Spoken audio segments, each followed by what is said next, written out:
Great. Well, thank you very much, everyone, for coming out to join us on a warm London night. It's wonderful to see everybody here, standing remotely. Always good to see. This evening, it's an opportunity to have a conversation with wonderful students of Greig City Academy's sailing programme, past, present and future. And you may notice this evening was billed as a conversation with Freddie Carr, who I'm sure you know, one of Britain's most eminent sailors, six-time America's Cup competitor. Now, Freddie, good news and bad news. The good news is Freddie, a long-time supporter of the programme. Delighted, he said he was delighted to come and join us at the Rourke Clubhouse for tonight's event. As you may have heard, the bad news is that Freddie did go to the Rourke Clubhouse, but the one in Cowes. So this is unfortunate. We think, well, exactly, the sailors in front of you, I tell you, they've got better navigation skills than anything else. So we've still got a fantastic evening lined up for you, I can assure you, because the stars of the show are still here. We have a rather red-faced message from Freddie, so here's a message from our superstar. Hello, Scaramouche Sailing Trust legends. I was really looking forward to coming and talking to you all tonight about the amazing things going on, everything Scaramouche Sailing Trust and Greig City Academy. I was sat on the balcony in Cowes at Rourke, enjoying a beer before we started chatting. I realised no one was there, and you lot are all at Rourke in London. Gutted, to be honest, not to be able to share these stories of this incredible group, but there you go. A good little lesson for all the sailors that piss poor communication leads to poor performance. Mark, thanks for stepping in and filling in. I'm gutted I can't be there. Jon, don't talk for too long. People have got bedtimes. All right, have a great evening. Sorry for that. Great. Hey! Well, poor old Freddie. He really has been the most wonderful supporter and going above and beyond in so many ways to so many of the students and the programme as a whole. He really would have loved to be here. I'm sure it's quite true when he says he's gutted not to be here.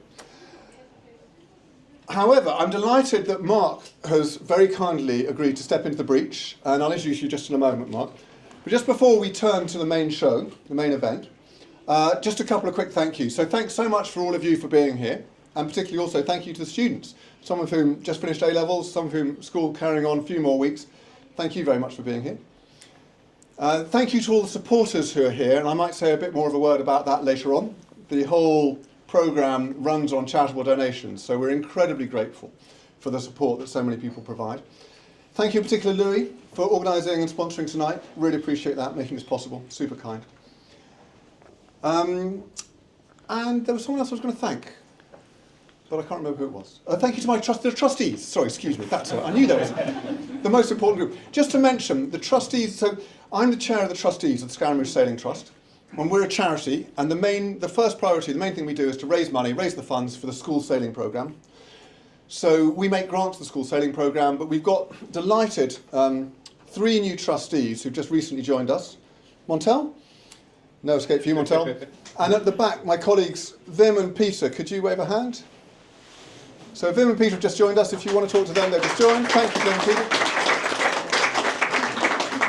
And then we also have James and Elspeth and Jon are also trustees. Could you just wave your hands as well? So they've been around for longer.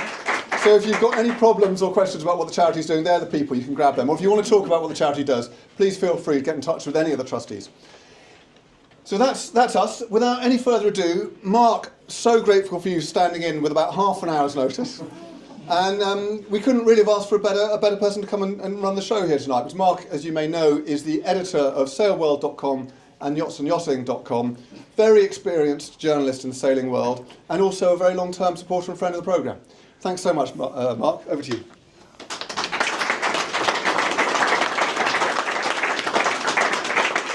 Well, thank you very much, Sir Alex. I'm really sorry that Freddie's not here, and I am a poor substitute for him, but the stars of the show we have right here. And I'd just like you all just to introduce yourselves and, well, not what year you're in school at the moment, but what boats you're sailing at the moment. So we'll start with you, Montel. Yeah, my name's Montel, 25. One of the guys who started the project from when it started in 2015. Right now, just do what I can. I do a bit of dinghy sailing on the weekend when I can. Got a bit of a family going on, so and then I do a little bit of TP sailing when I can as well. Okay, we'll move on to Loretta. Well, my name's Loretta, and I'm in year 13, so I just finished my A levels. And with the girls, we're currently sailing on Sahara, on cows, and then when we can on the weekdays, we go and do dinghy sailing. And I think we've got Cornet next. Yeah. Hi, I'm Cornet. I'm 17 years old. I'm currently in year 12, studying my A levels. And the boats I sell the laser by myself, and then the Etchels with my crew as well. So yeah. And then we've got Oscar. My name's Oscar and I'm in year 8 and I've been sailing Raya and Picos when I can. And then Philippe. Yeah. Hi, my name is Felipe. I'm 17. I'm currently in year 12, doing my A levels, and I sail on Ilka, it's a single-handed dinghy. I also sail on the Etchels alongside Kone and Zayn. And just last week I sailed on a Cape 31, which is a pretty big achievement. And then we've got Zayn. Hi, my name's Zayn. I'm 17 in year 12 with these guys. I'm currently doing my A levels as well. I do dinghy sailing on the weekdays. Then some weekends I sail with these two at Matt Reed on the Etchels.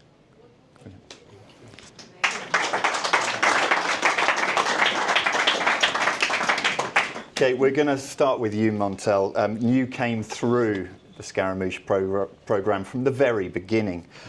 Can you tell us what you're doing now? So right now, I live down in Portsmouth, mainly to the sailing influence. I've got to live there for a little bit, so I got used to it and I kind of fell in love with living down there, next to the sea. But now I'm also currently doing recruitment for marine engineers.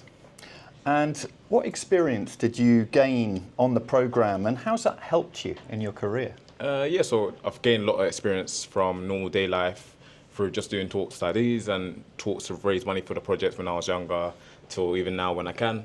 And then in terms of the hard skills, it's stuff like resilience or just sailing skills in general, which I never did before I started the project.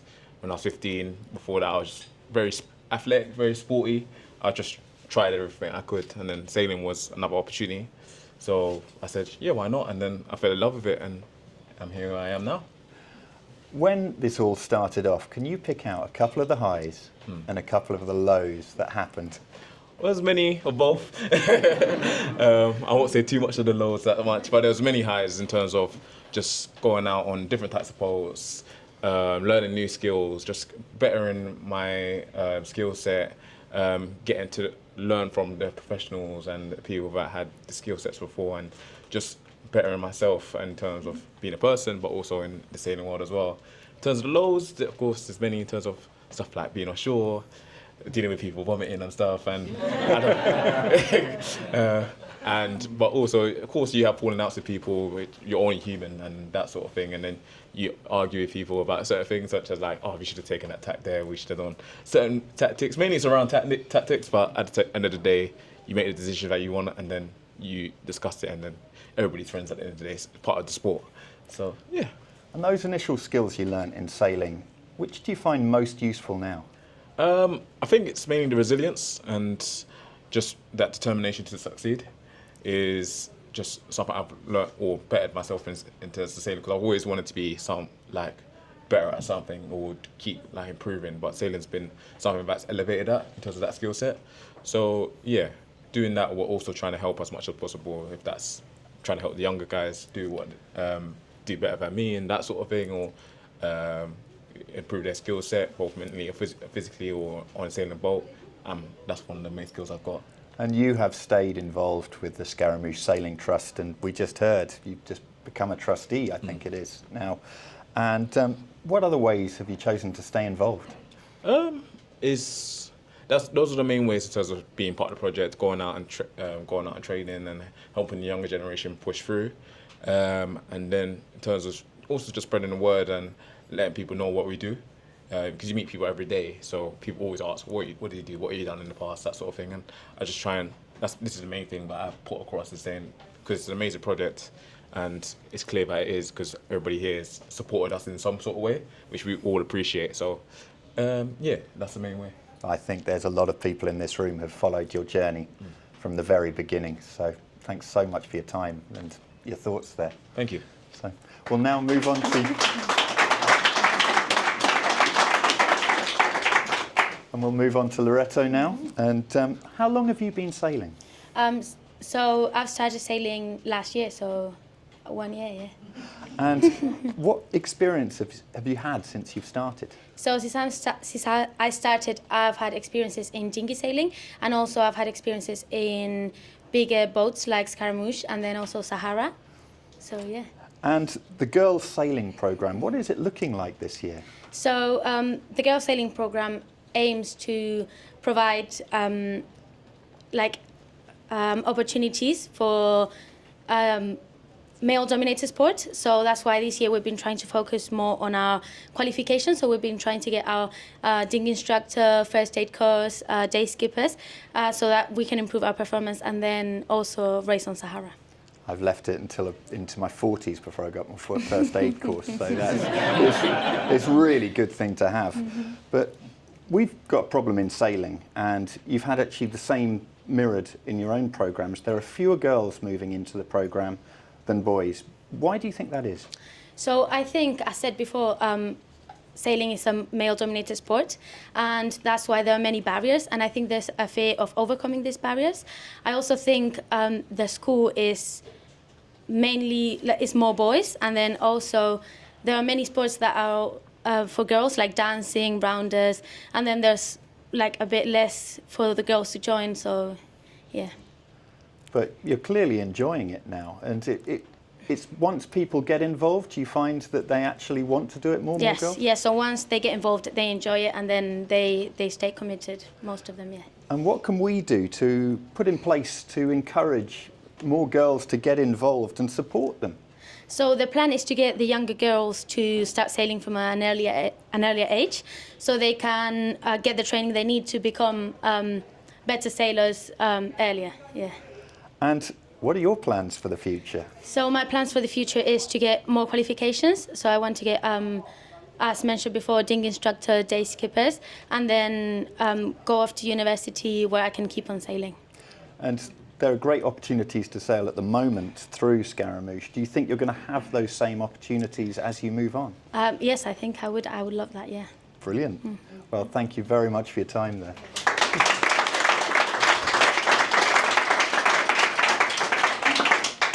Okay, I think we could go straight with you, Cornet. Okay. Now, first of all, tell me about your recent successes in the last 12 months, because you've been doing pretty well. Yeah, so recently I've been having a lot of successes, actually. I think firstly I'll just start with the stuff I've been doing in the laser. So my previous performance last year allowed me to get noticed by the British Youth Sailing Managing Team. And I actually got the chance to train with the British Youth Sailing Squad. I think that was a big moment, because not only was it a good opportunity, but it really prepared me to perform well in the first event of the season, and that was the Youth Nationals in Pwllheli. There was goods and bads about that event. I'll start with the goods. I ended up finishing with three race wins and 4 third places.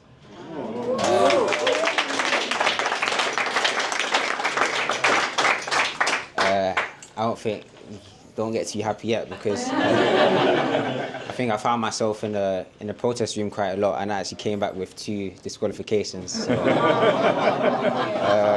And the last one was actually on my birthday, so it was a nice little present from the protest committee. And also I sell Etchels alongside these boys here. So recently we've done 3 events in the season, because it's only just started. The first event was the Sir Kenneth Prince's Trophy. We did win it last year, but we didn't win it this year. Unlucky. I mean, we did get second. The event after that was the Bedrock Trophy. I think we came back with a strong win.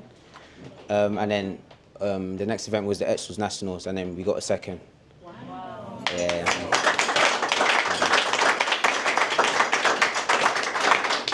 Cornet, I was thinking I'd love to have a quick race against you in the lasers, because it's what I sail at home, but that offer's off the table now after all of those results. So, but Jon's been saying that every single generation that comes through the Scaramouche program is like an evolution and a progression on the last. And how do you think that is? And do you think that is actually the case? Yeah, I think with me specifically, I think I just have a big attention to detail, and every opportunity I get, I really take it. One example is that Mickey Beckett, he was the current Olympian for Paris 2024. I came back in from an Etzel's event, and surprisingly, he was actually sitting in the table with John. Yeah, so I went to sit down next to him, and then I showed him my sailing videos, and he gave me a couple of tips. And you would think that the tips that he gives me is just a small percentage that will increase my performance. But how close races are, it really it can make the difference between first and second. So I think it's just the small stuff that I really take in to make marginal gains to make it all one big improvement in my performances. Yeah. Have you found some of the top sailors in the class, like Mickey, who's just such a nice guy? Do you find them really helpful and they want to help you go further? Yeah, 100%. Especially with this sport, I think compared to football, you wouldn't see the top guys really giving advice to the bottom guys. So I think that's the beauty of the sport. Yeah. I can see the focus in your eye. What does commitment feel like for you? I think it's just maximizing every opportunity you can get. For me, even in weekends where we don't have a sailing event, I'm still always down at the club, training on Saturdays and racing on Sundays. So I don't think you will ever find me with a free weekend, yeah. That's fantastic. But if you've got your friends and you're suggesting to them, come, try sailing, if they're into football or something like that, what's their reply to you? I mean, some of them tried it. They capsized once and never came back again. Yeah, but definitely with sailing, you would say with sports just all sports, there's definitely a big discussion about if you need more skill or commitment in the sport. But I think with sailing especially, there's a sense of bravery. For example, with football or basketball, you could easily just get subbed out and just stop. But with sailing especially, I think you just got to keep going and sailing. And even if you do retire to a race, you still got to sail back to the slipway. So yeah, there's definitely a sense of bravery that pulls people away from the sport. And that's why most of my friends probably don't do it. So yeah. Where do you see sailing fitting into your life as you move forward? Yeah, so recently there's been a big increase in the foiling side of sailing. That's kind of the new generation. But I've always had a plan to continue with the bread and butter of sailing, and I think that's the Ilka class. So next year I'm planning to progress into the senior fleet. I'm currently racing with the youth guys. So I've got to gain a bit of weight and height, and then I'll be up with the top guys. Yeah. Well, Cornet, it's fantastic watching your progression. I've been watching the Etchells results recently, and you've been really mixing it up with them. And yeah. When we were in the other room, I know you said you smoked them. So anyway, thanks so much for your time there, Cornet. Thank you very much. Okay, we've now got Oscar, Philippe and Zane. Yep. And so we'll start with Oscar. Tell us about your sailing, and actually what sailing have you done in the last couple of weeks? I started by going to King George, and I sailed a Pico, and then from there I kind of got noticed by my school that I can do something with it, and from there I've been sailing on Rio. And what do you think you've learnt from this, and how do you think it's beginning to change you? It has been giving me discipline and perseverance to keep going because of the potential that there is with the sport. Yeah. And you're 13, is it? Yeah. So, and why try sailing? Why not, football, basketball that we heard from Cornet, all of the other sports? I played other sports, but sailing really stuck out to me because you have to be at the top. If not, it's just dangerous for you. And seeing all of the others before you, Montel, Cornet, and everybody else go through the program and see where they've gone, does that just give you inspiration as to where you can head with it? Yeah, a lot. Yeah. Okay, we'll move on to then Philippe.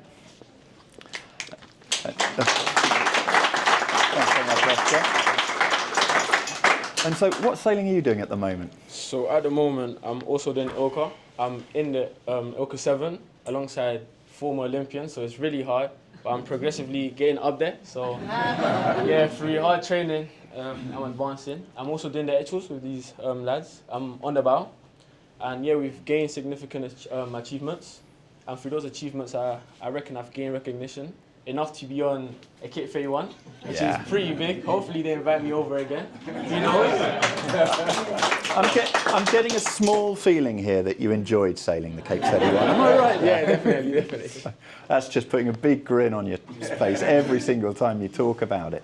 So when you first started off, though, I'm guessing it was Picos when you sailed on the lake first of all, and then it progressed into the Ilkas. How did that first feel when you got in, and when did you want to become competitive in them? So the first time I'd done it was in year 9. I was pretty much just trying to go out with my friends because I didn't really know what sailing was. But once I did start doing it, it was pretty fun. It wasn't like something I've ever done before. So I thought I would stick to it.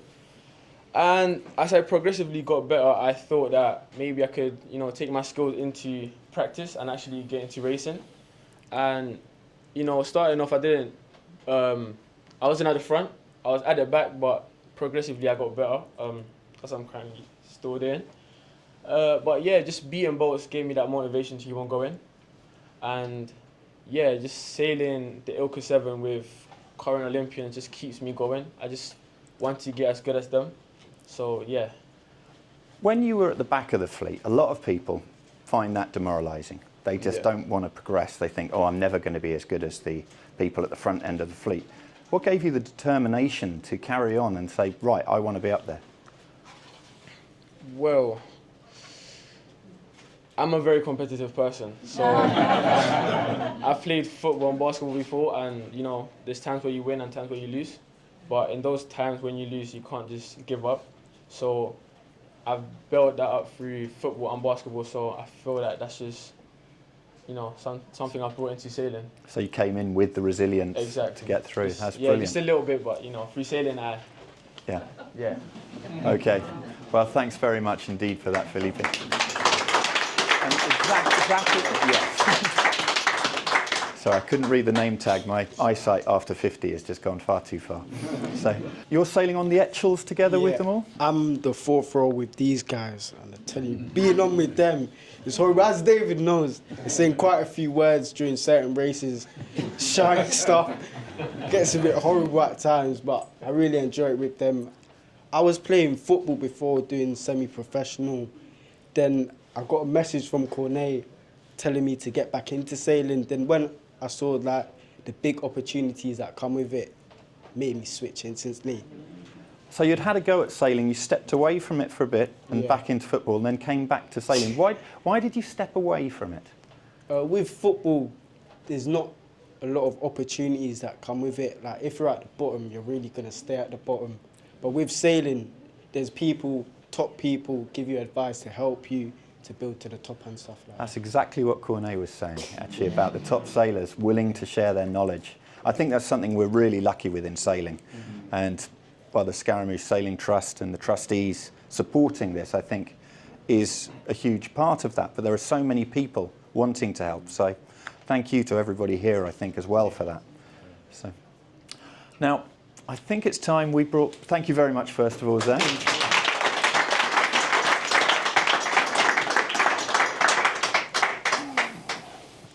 Now, I think I'm next. Yep. Do I get a stool? Yeah, sure. Yeah, why you?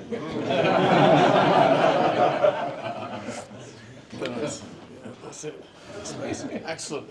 Now, John, I'm going to ask you one question, and I'm going to leave it to everybody else to ask questions as to who they want to. But, John, when you first introduced this, you're bringing in a new sport, effectively, a whole new programme. Yeah. Why sailing? So initially it was slightly by mistake in that it was part of an outdoor education trip which we did, and then the sailing grew and grew and grew. The reason why it grew was Montel's era, who brought it in, really, who kind of took to it a lot, and I kind of thought, okay, well, this is a sport we could introduce. there's absolutely no question that it's the sport which, when they talk about it providing opportunities and the amount of skills that they've got to take into industry now in their cases, I think they don't appreciate the amount of skills that they've got. You know, they are at 13 years old, you know, they're going out talking about how to induce twist, how to cope with tides, whether we should tack before this ship comes past us. You know, they could have completed a race at only 13 years old. So when they get to the stage where they're 17 years old and they're racing on Cape 31s and Etchells and that kind of thing, the amount of skills that they've got is just incredible. And, you know, Jaden's just come back from the Azores on a deliveries and 20 years old and is a commercially endorsed offshore yacht master, which to me is just an amazing thing to have.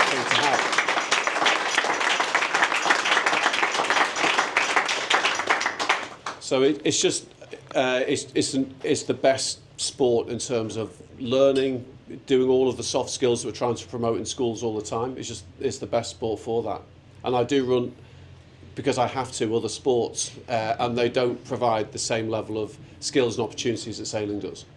Well, it is obvious just how confidently everybody speaks, and I think sailing does bring this across. You have to deal with so much as you're going through, and so many different factors. So everything else, it does build up that resilience, as you've all talked about. So let's have some questions from the audience then. So, Katie. Yeah, I just wanted to find out from Jon, what are the current barriers to running sailing programmes in schools? The barriers are time. In our case, the barriers are time. As they all get better and better, they're seeking more and more opportunities, and that's why the sport's so good. Those opportunities are there, but of course, when they take those opportunities, that becomes more time-consuming. So the barriers, from our point of view, are just capacity. There's no shortage of enthusiasm at all whatsoever. The students are very keen to sail all the time, do all these different events. So for us, it's just simply capacity. I think in schools themselves, it's maybe there's a bit of a shift away from extracurricular activities generally. Everyone's been mentioning football now and again. You know, those sports are declining in state schools at the moment, and I think really the main barrier is actually on a government level of appreciating how important outdoor education is, sailing is, you know, to schools, and that's really part of what we're doing. Alex mentioned about our charitable objectives, and we've got lots of ideas about how we can lobby decision makers right from the top in the UK to try and get sailing on the curriculum of schools and that kind of thing. And if we can do that, then probably schools will take it up a bit more. I think there's also maybe a perceived element of risk which isn't quite so true. They come back with all their war stories when they were in Etchells at 25 knots and then won the regatta. Maybe there's a perceived element of risk. But if you have the right expertise on board, and we've always had the right people coaching the students, you know, David's coached them a lot in the Etchells at the start and does every winter. When you get the right level of coaching and you've got the right level of experience, you know, the risk isn't there. And I think I'm kind of going back to your previous question, but one of the things they have to learn is how to manage that risk and how to manage risk, especially when we've got former students, you know, skippering with them on a mini tonner. Yes, I've got to manage that risk, but they've got to manage that risk themselves as well. So I think the perception of danger maybe isn't the case, but there's still a perception of it. So I think but capacity is definitely the biggest barrier. Freddie did actually say not to have such long answers to questions. No problem. So, yeah, fantastic answer, but a bit shorter. Just going to take his advice. We do some quick fire. Yeah. Okay. Yes. I'm quite new to learning about the Scaramouche Sailing Trust. It's very inspiring. Only question, I mean, it sounds amazing. How scalable, or how would you make this scalable to other schools? By doing what we're planning to do, which is to try and get a qualification similar to day skipper, with work experience elements as well. It's very, very much in its early stages. Trial that ourselves, and then hopefully try and then get that spread through schools as well. If you offer a qualification which is funded, schools will go for it. If it's a qualification like day skipper or yachtmaster, which is not funded, it all has to be privately funded. Schools won't do it because it will cost them money and it will mean a member of staff will not be there to teach. Okay. Thanks. Okay. I'm interested in how competitive everyone is. So I think, I'm not particularly competitive, so I race, but I race very poorly. I'm not very competitive myself, but I'm interested in how much the competition seems to be the real kind of driver for everyone, the really kind of the will to win, Yeah, as opposed to just having a nice time on the water. Well, I'm quite similar in that I just want to have a nice time on the water, and I like to go from port to port to port, and that's it. I've been dragged into the racing by them, but the racing is what creates that last 5% of performance. I think it's what draws them into the community of sailing when they're going off to laser events at Weymouth, and they're meeting all the people they know through lasers. They're meeting the people they know through etchals. So I suppose the racing gives not just the actual competitive bit, but it gives that community side of sailing as well. Lou? What have been the biggest changes to the sailing programme over the last 10 years? So for us, we've kind of followed the advice we were given right at the very start. So when we first got Scaramouche and we met Laurie Smith, who he said, make sure dinghies is the absolute bread and butter of what you do, and then progress to bigger boats. Now, we had Scaramouche, which is quite a big boat, and we were doing dinghy sailing, but I don't think we were doing it seriously enough at the start. We were doing it, but not racing competitively. So the biggest change for us has been taking that dinghy sailing really high. That's been a big factor. And then the other thing is been working out how the girls' programme will work, about whether that should be a girls-only programme. And we were discussing this just today in the office, I personally think that mixed crews will be the way to go for all sorts of different reasons. So that's I suppose the next bit, but that's one of the other things which has been the change as we've been going along. Can you tell us about a typical weekend? How many boats are going out? How many people put down? How many? So on a typical weekend, we have the school minibus will leave at about 9 o'clock, full of people. Friday. Friday morning, 8 o'clock in the morning. We'll leave with pretty full. 3 of them have already gone on the train the day before to polish the bottom of a boat that's going to go out racing. Another teacher will leave later on in a car with another smaller group for a boat. And then we all arrive, we get to the Red Jet ferry. Scaramouche will sail over with probably 12, 13 sailors. Everyone else will get the Red Jet. We get there and then everyone goes off in different directions towards several boats. So on a typical weekend, we'll have Scaramouche there. The etchals will be out. We'll have a mini tunner out more than likely. The girls will be on their boat Zahara.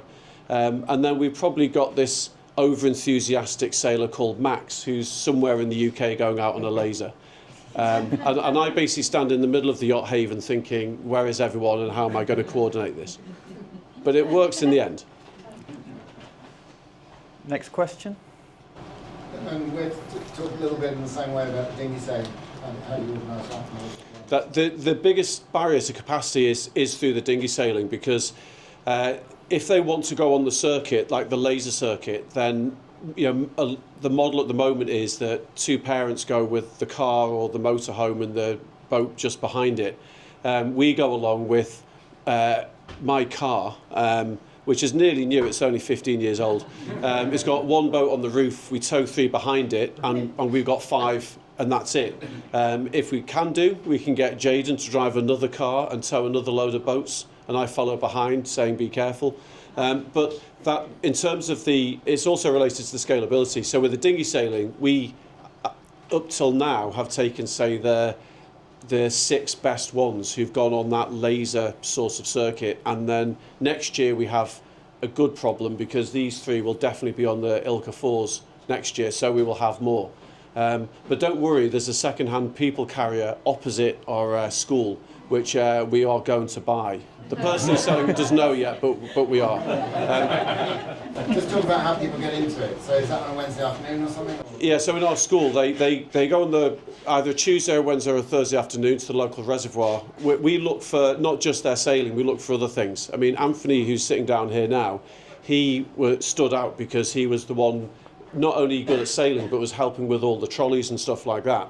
And as we all know, if you go to Pwllheli, you have to be able to do that, pulling trolleys through soft sand and that kind of thing. So there's lots of factors that go into them being kind of chosen to go on the bigger circuit. And then a lot of it then is communication with their parents about the time commitment that this is going to involve. Because as we all know, to get good and improve on the dinghy circuit, you've got to do nearly every single weekend. And that means they've got to really want to do that. And we do other things, like we work with other organisations like the Andrew Simpson Foundation, so we can take maybe the top ones will go on the lasers that we've got, and then the younger ones can go on their boats and go out training. So we kind of just see what the demand is each weekend and try and then run that. Can I ask the female amongst us what you think about mixed crew, girls only?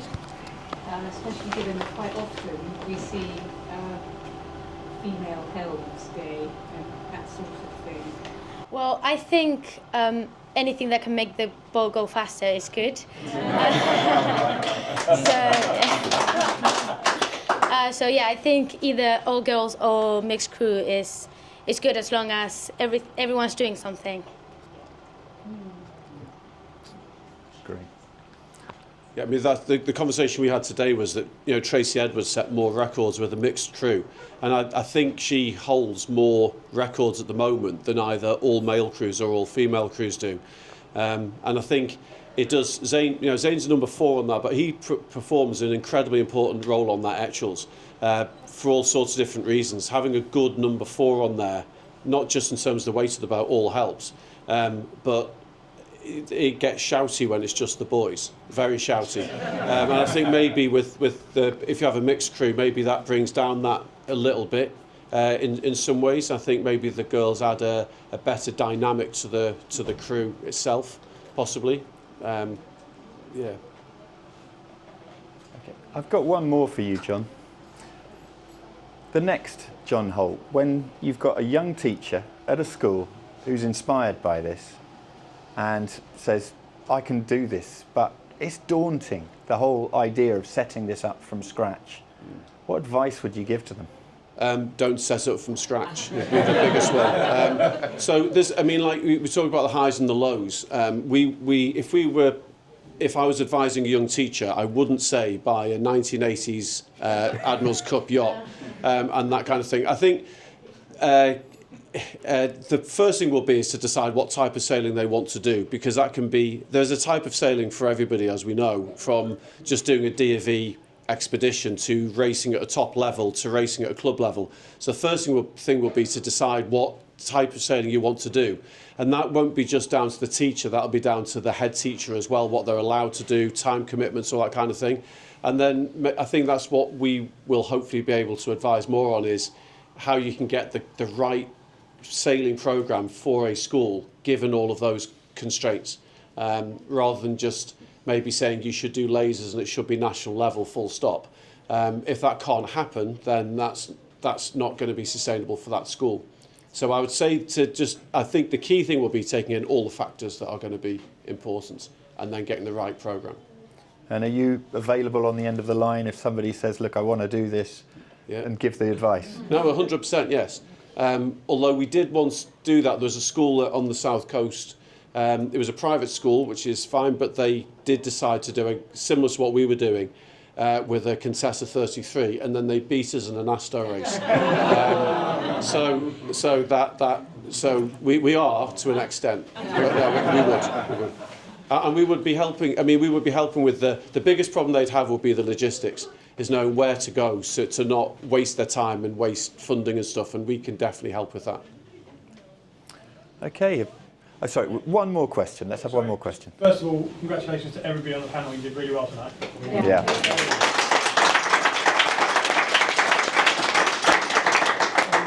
Jon, how can the audience here help you make this bigger? Well, I mean, so there's to get sustainability. I said before about our issue is capacity. So there's two things. I mean, one is helping with the opportunities that come up. So, you know, a classic case being Jaden's got his commercially endorsed yacht master. He's about to go on to his next step. There's probably, others who know more about where that could be. So that's the first thing, is the opportunities that come from it, to maintain this idea that if you do sailing, the opportunities are there. So that's the first thing. And obviously funding comes into it from a capacity point of view, because, if we get other people, we're talking about trying to get other people to, in a part-time basis, do other stuff like the actual, the driving, they're taking them to this place and this place, and then that increases the number of people who can do it from our point of view. But that does come down to funding, unfortunately. Well, brilliant. Thank you all for your time. I'd like now to hand back to Alex. So you can just pass you the mic.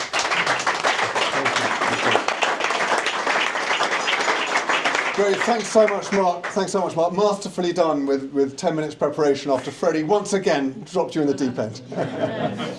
Look, what an inspiration. And Liam, thanks so much. A perfect concluding question. Thanks so much to you just for coming to share some of your stories, some of your experiences with everyone here tonight. It really makes a difference. It's wonderful to hear. And I think, as people have said already, it's a genuine inspiration. People from North London taking on and competing at the highest levels of sailing and benefiting from everything sailing has to offer. And we know it's not a one-off. You've got 6 fantastically talented, committed people in front of you today. There's 6 more and 6 more and 6 more after that. And Montel doing the Fastnet in 2017, that was an astonishing achievement for a state school. And doing it again in 2019, it's astonishing. It's unheard of. State school doing a Fastnet twice, back to back. No one's done that before. And we have, for instance, wonderful Jaden to have you here tonight. We don't have Kai here tonight. So Kai is now, as you know, has the first internship with Britain's Sail GP team under the wing of Ben Ainsley, working with Freddie Carr. It's extraordinary. So it's not a one-off thing. This has been happening year after year after year, what's been going on. I wanted to pick up just on the question you asked about, well, what are the constraints? And to mention 2 other constraints, just a little bit more explicitly. One is Jon. And as you know, Jon is the opportunity. It's totally unreasonable, Jon's commitment to what we've been discussing here, what we have been hearing about here tonight. And as many of you know, it's week in, week out, and Jon drives the minibus, as well as having the ludicrous idea right at the beginning, oh yeah, let's do the Fastnet. And the programme still owes so much to Jon. In the sailing world, it's fair to say owes so much to Jon in terms of creating what has become Britain's leading school sailing programme. And I can say that with absolute confidence. No other school of any sort is considered doing the Fastnet, or is having a conversation now saying, so how many boats should we take to Cowsweek this year? Is it 2 or is it 3? No other school. Was it 4? Yeah. Oh, there we go. There's always more ambition. So it's worth acknowledging, Jon, how much of this is down to what you do.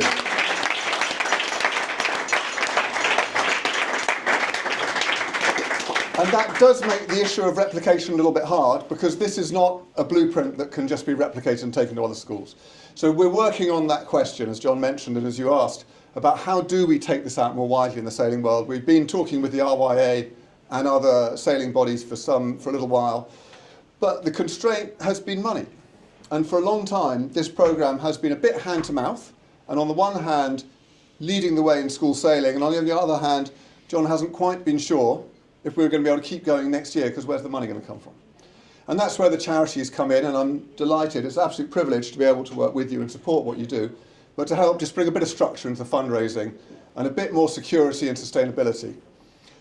And Lucy, who I'm sure you all know, we're absolutely delighted. Lucy's our single employee. Lucy is the entire Scaramouche Sailing Trust executive team, with friends, with many people who are very generously also volunteering their time, for whom we're very grateful as well. But Lucy's brought that structure that we've needed to be a little bit more confident about how the fundraising is working year after year. It's run on a shoestring, it seems to me, for everything that's achieved, but we constantly need to, if you forgive me mixing the metaphors, put more fuel in the tank. So if there is anybody here who's thinking this is interesting and might like to get involved, please do talk to either myself or Jon or any of the trustees, or to Lucy in particular. We'd love to talk about if there is anyone who could make a financial contribution. It makes all the difference. Because the context that Jon mentioned, we all know the overall budget for state education is not exactly going up, and what's being cut is extracurricular activities. This is astonishing. but it depends on charitable donations. So all support makes a huge difference. And thank you very much again to everyone here who's already so generously supporting it, making it possible. But for now, perhaps we could close, and just one more round of applause to thank very much the students for coming.